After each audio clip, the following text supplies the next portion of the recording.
Apparently I'm going to like some weird prom on a Tuesday. What? Blah, blah, blah.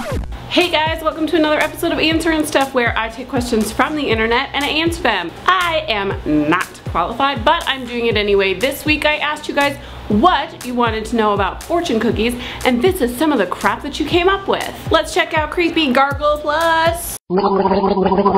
Scott wants to know, are they stale even when freshly baked? Yes, because fortune cookies are the oxymoron of the cookie universe. Caddy asks, who are you? Char. There's like some conflicting name stuff going on here, and like, what's Twatter wanna know?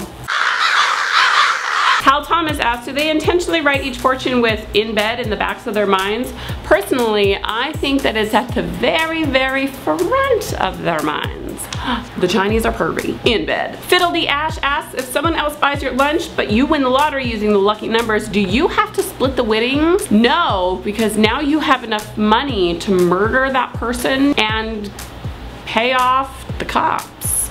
CEB Silver says, did your fortune say, quote, you will get a cold and whine about it for a week? That was me and I regret nothing. Screw you and the fortune cookie that you wrote in on, Curtis. What you got, Fumbler? Oh! Who asked what on Bookface? Bad news travels fast. Liza asks, are there ever small people bearing gifts inside? They're called our children. Charlie asks, why isn't there an actual fortune inside, like $100 bills? They're so tiny. They would have to shrink dollar bills down to like the size of a fortune cookie. So funny.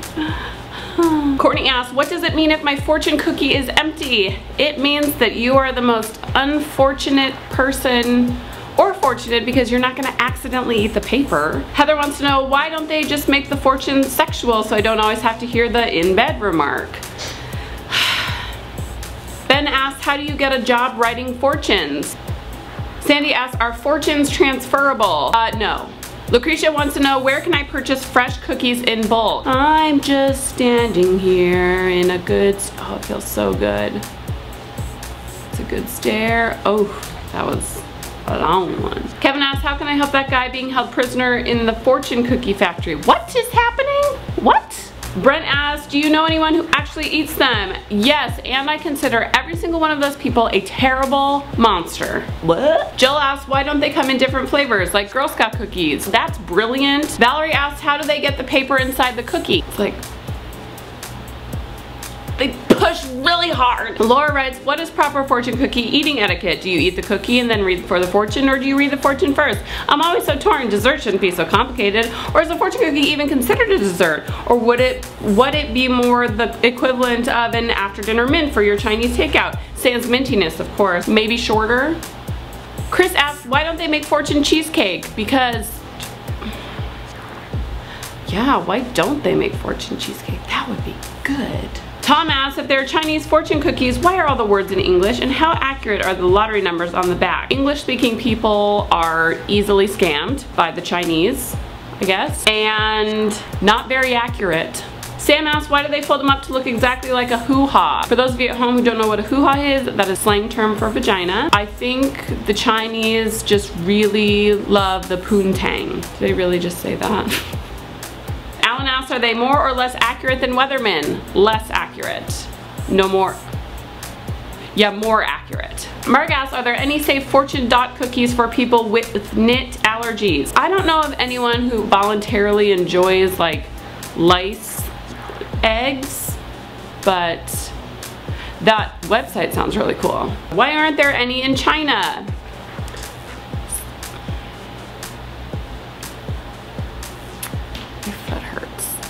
AJ asks, how are fortune cookies made? Are the Keebler elves involved? Yes, the short, tubby, old Keebler elf, he's like the inventor of the fortune cookie. He's also the one who burned the tree down.